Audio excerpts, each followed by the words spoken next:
अस्सलाम वालेकुम दोस्तों। दुनिया में ज़्यादातर लोग इसलिए नाकाम नहीं होते कि इनके पास टैलेंट नहीं, बल्कि इसलिए होते हैं क्योंकि वो अकेले होते हैं। अगर आपके पास स्किल है, टैलेंट है, लेकिन समझ नहीं आ रहा कि इसे कहाँ इस्तेमाल करें या इससे फ़ायदा कैसे उठाएं, तो ये वीडियो सिर्फ आपके लिए है। देखें, कामयाब लोगों के पास एक ख़ास आदत होती है जो इनकी स्किल्स को पावर में बदलती है, और इस आदत को कहते हैं सिनर्जी। सिनर्जी हमें सिखाती है अकेले नहीं, मिलकर काम करें। पर कैसे, इसके लिए चले मैं आपको एक कहानी सुनाता हूँ। एक छोटे से शहर में 3 भाई रहते थे। हर एक के पास ज़बरदस्त टैलेंट था, मगर फिर भी वो आगे नहीं बढ़ पा रहे थे। पहला भाई उमर वीडियोज, ग्राफिक्स और सोशल मीडिया का एक्सपर्ट था। रील्स, पोस्टर, एडिटिंग सब कुछ जानता था, मगर मसला ये था कि इसके पास कोई प्लेटफॉर्म नहीं था जहाँ वो अपनी स्किल यूज़ करता।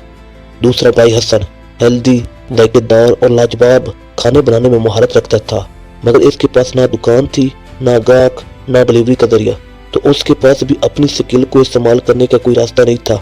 और तीसरा भाई जैद बातचीत और सेल्स में मास्टर था, लोगों का एतमाद जीत लेता था, मगर इसके पास भी बेचने के लिए कुछ भी नहीं था।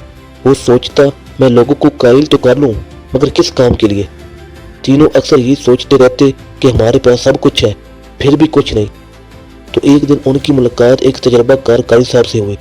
कारी साहब मुस्कुराए और बोले, बेटा तुम तीनों अलग अलग मोमबत्तियों की तरह हो। एक मोमबत्ती थोड़ी रोशनी देती है, मगर जब कई मोमबत्तियां जलें तो अंधेरा खत्म हो जाता है। यही सिनर्जी है। जब टैलेंट्स मिलते हैं तो 1+1 2 नहीं, बल्कि 1+1 11 बन जाता है। उन्होंने इस बात को मजीद वजाहत करते हुए कहा, बेटा तुम अपना एक कारोबार शुरू करो। हसन तुम बेहतरीन खाने तैयार करो। उमर तुम खाने की वीडियोज और रील्स बनाओ और इनको सोशल मीडिया पर अपलोड करो। जैद तुम लोगों से बात करो, ऑर्डर लो, एतमाद बनाओ। मैं नहीं, हम बनो। तीनों ने मिलकर एक ऑनलाइन हेल्दी फूड बिजनेस शुरू किया।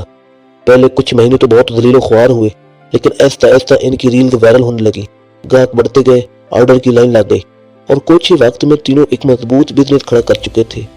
तो आखिर में उन्होंने कहा, अकेले हमारे पास कुछ भी नहीं था, मगर मिलकर हमने सब कुछ हासिल कर लिया है।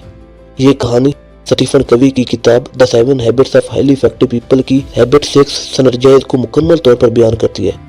अब सिनर्जी है क्या? Synergy is not my way और your way, it's our way. ये कंप्रोमाइज नहीं, बल्कि ये क्रिएटिव कोऑपरेशन है, जिसका मतलब मिलजुल कर काम करने का नतीजा अकेले काम करने से कई गुना बड़ा होता है। अब हम सिनर्जी को अपनी जिंदगी में कैसे ला सकते हैं? पहला, अपना टैलेंट अकेले मत रखो, बल्कि इसे दूसरों के टैलेंट के साथ जोड़ो, जिससे नए आइडियाज पैदा होंगे। दूसरा, इख्तलाफ से मत डरो, मुख्तलिफ सोच ही नई तखलीक लाती है। तीसरा, टीम बनाते वक्त याद रखो, पहले एतमाद बनाओ, फिर दूसरों को सुनो और समझो, मतलब हैबिट 5 अपनाओ। फिर विन विन सोच को अपनाओ, मतलब हैबिट 4 पर अमल करो। फ्रीलांसिंग या बिजनेस में अकेले नहीं, बल्कि पार्टनर के साथ काम करो। अगर आपके पास टैलेंट है तो फेसबुक, लिंक्डइन ग्रुप्स या लोकल कम्युनिटी में अपने मुखालिफ स्किल्स वालों को तलाश करो। आखिरी बात, अकेले चलने वाला कदम बढ़ाता है, जबकि मिलकर चलने वाला तारीख बनाता है। अगर ये वीडियो आपके दिल को लगी हो तो लाइक करें, सब्सक्राइब करें, कमेंट में बताएं आपका टैलेंट क्या है और आप इसे किस किस साथ सिनर्जी में